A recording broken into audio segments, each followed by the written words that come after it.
Israeli soldiers are now moving openly through Bint Jbeil, the southern Lebanese town where Hassan Nasrallah once described Israel as weaker than a spider's web. The 98th Division and the 91st Division have established operational control over the area. More than 500 Hezbollah terrorists have been eliminated, and over 1,500 terror sites have been destroyed. Command centers, loaded launchers, weapon depots, fighting positions, and military infrastructure were found inside civilian neighborhoods. But has Israel finally created the security needed to bring the Galilee back to life? Or is Hezbollah already preparing for the next round? I'm Shoshani, and this is Ground Report. The operation in Bint Jbeil was not a single raid.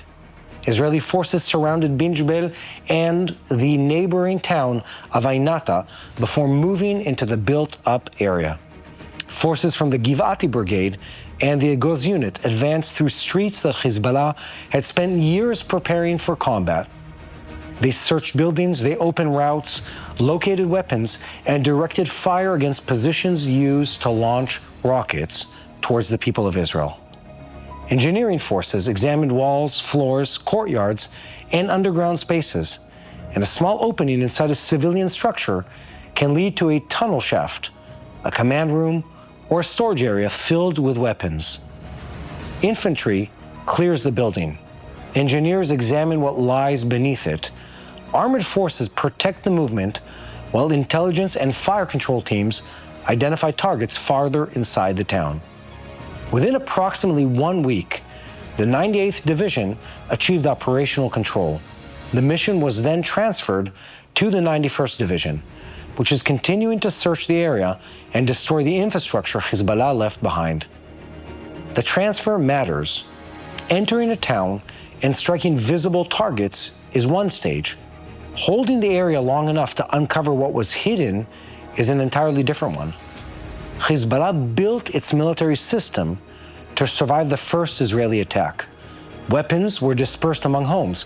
Launchers were concealed inside neighborhoods. Commanders could move through tunnels while Israeli aircraft searched above them. The organization did not need every position to survive.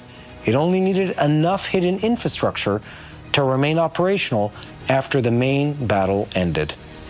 That's why the war continues after the images of explosions disappear. The deputy commander of the 401st Brigade described Bint Jbeil as an important Hezbollah symbol, but said the operation was about something larger. Israeli forces are not there simply to replace one flag with another.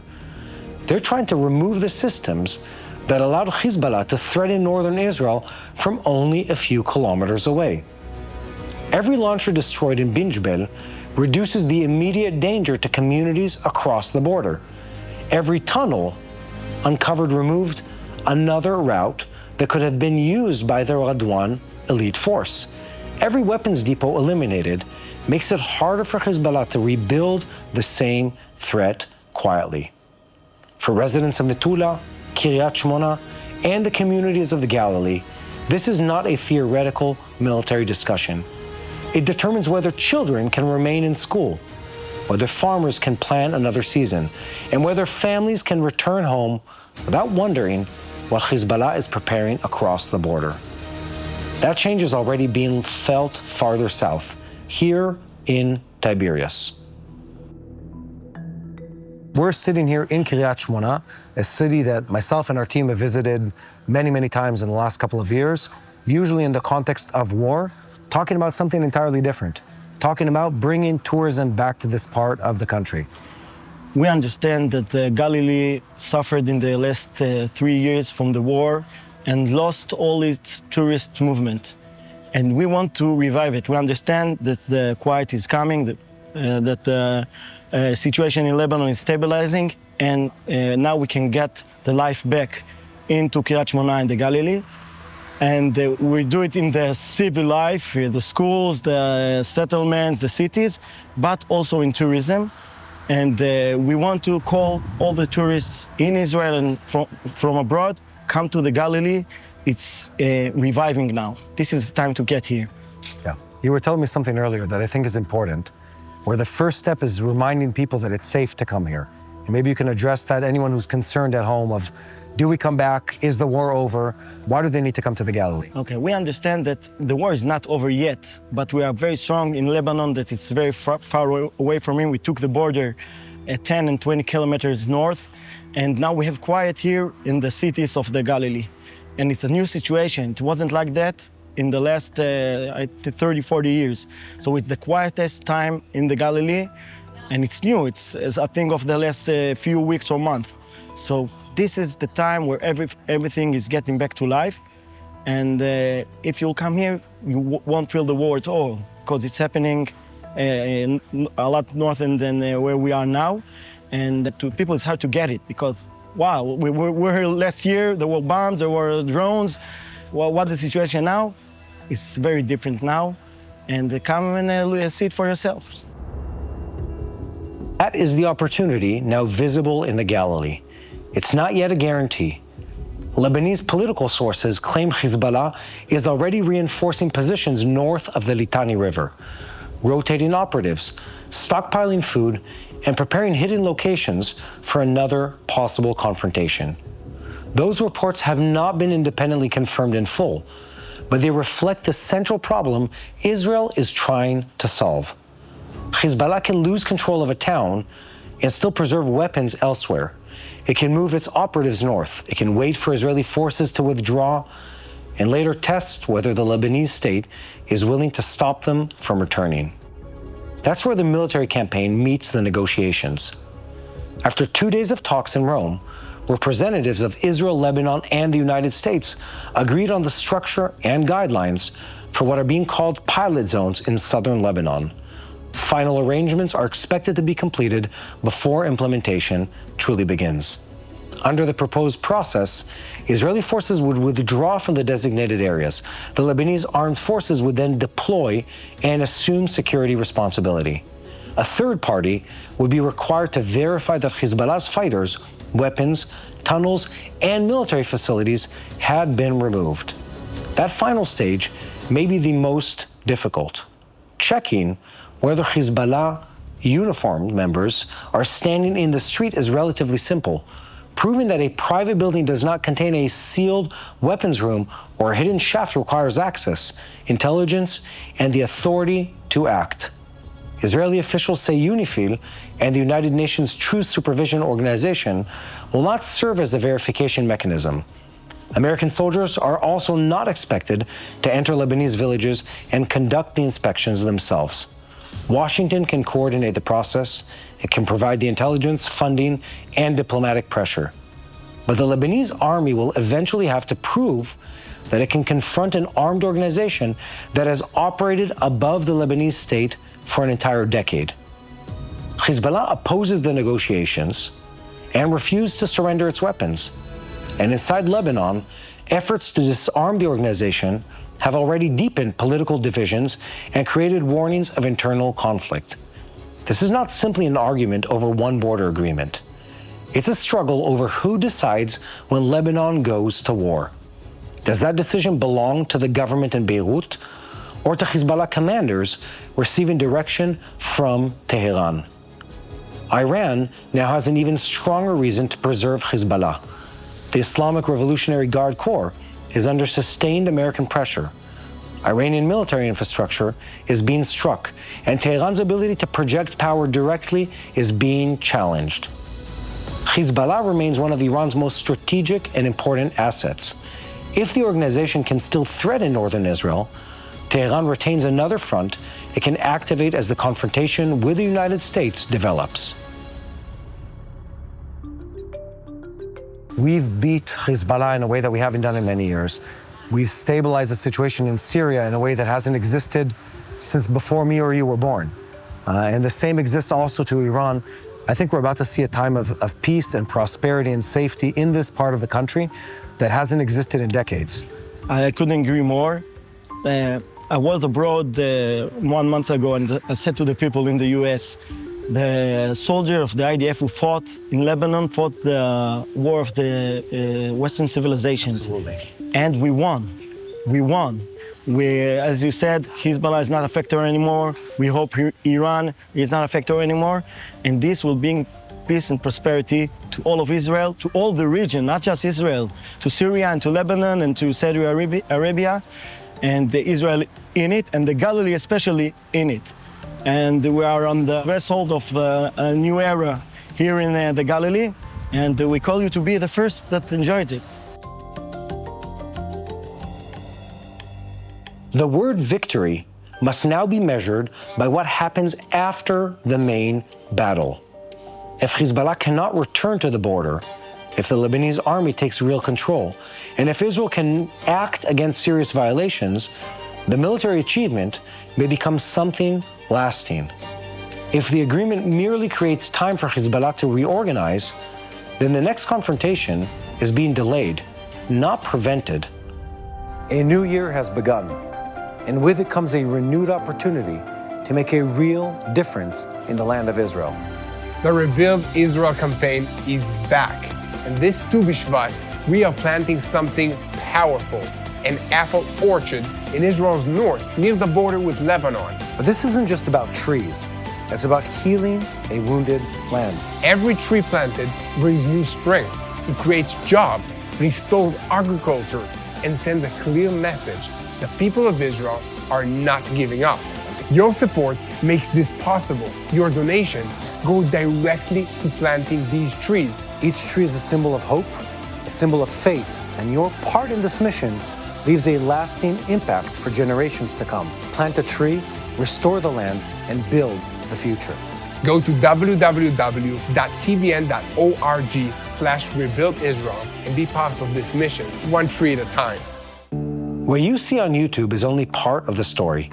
Get closer to first-hand reports, behind-the-scenes moments, and stories of faith, resilience, and hope from Israel by visiting www.tbn.org/journeys/boots or text BOOTS to 316-316 for direct updates from TBN Israel. With me, Mati Shoshani, and Yael reporting directly from Israel, you're not just watching the news, you're witnessing from people on the ground.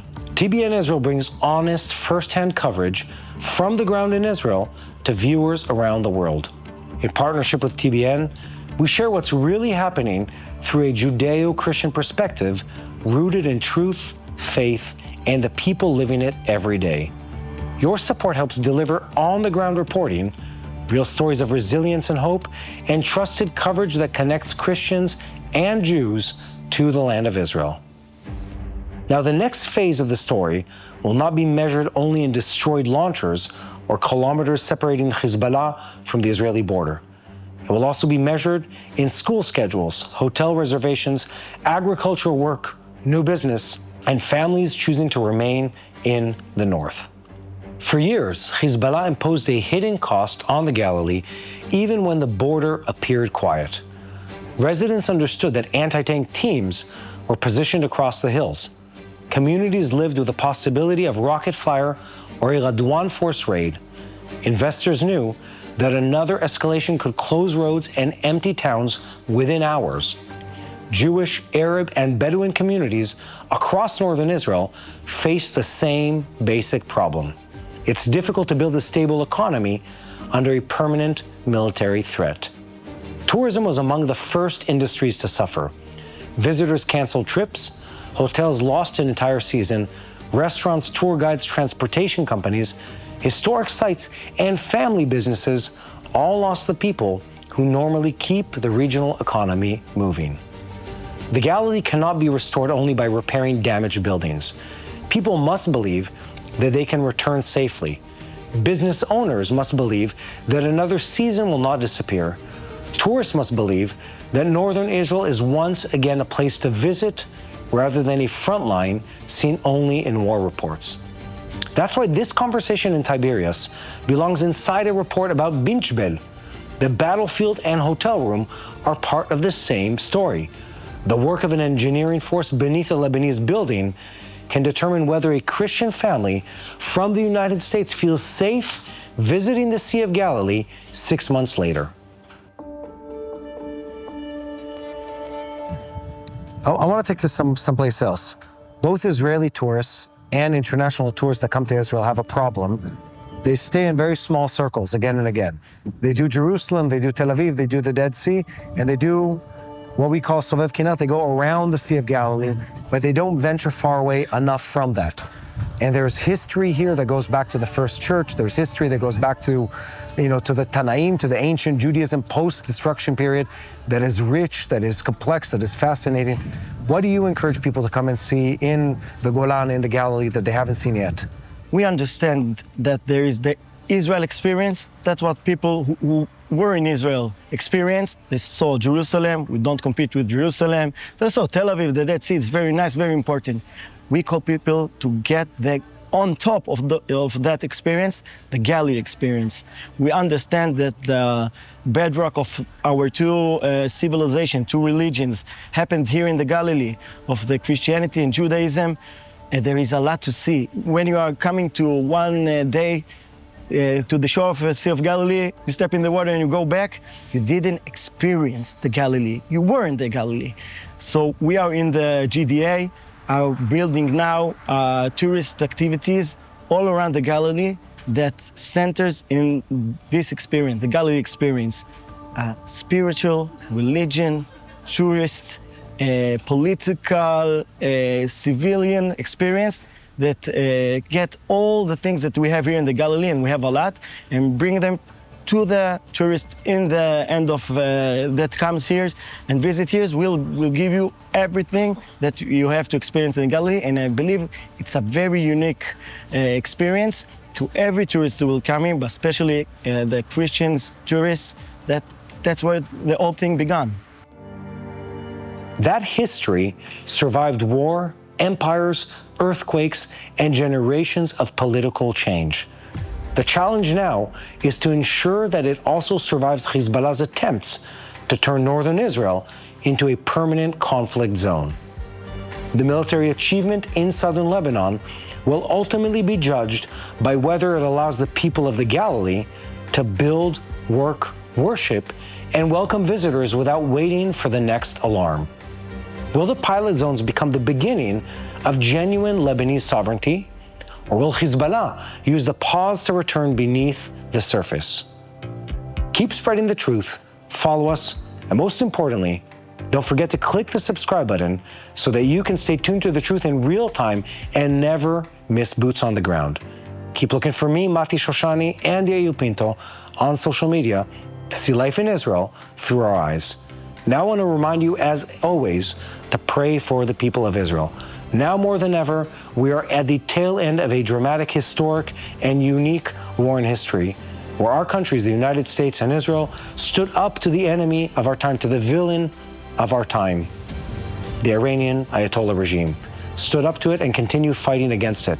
And we need to be praying daily for our leadership, for Netanyahu, for President Trump, for our soldiers, the men and the women of Israel and the United States that are fighting this just war, and for God's will to be done on earth, here in the Galilee, as it is in heaven.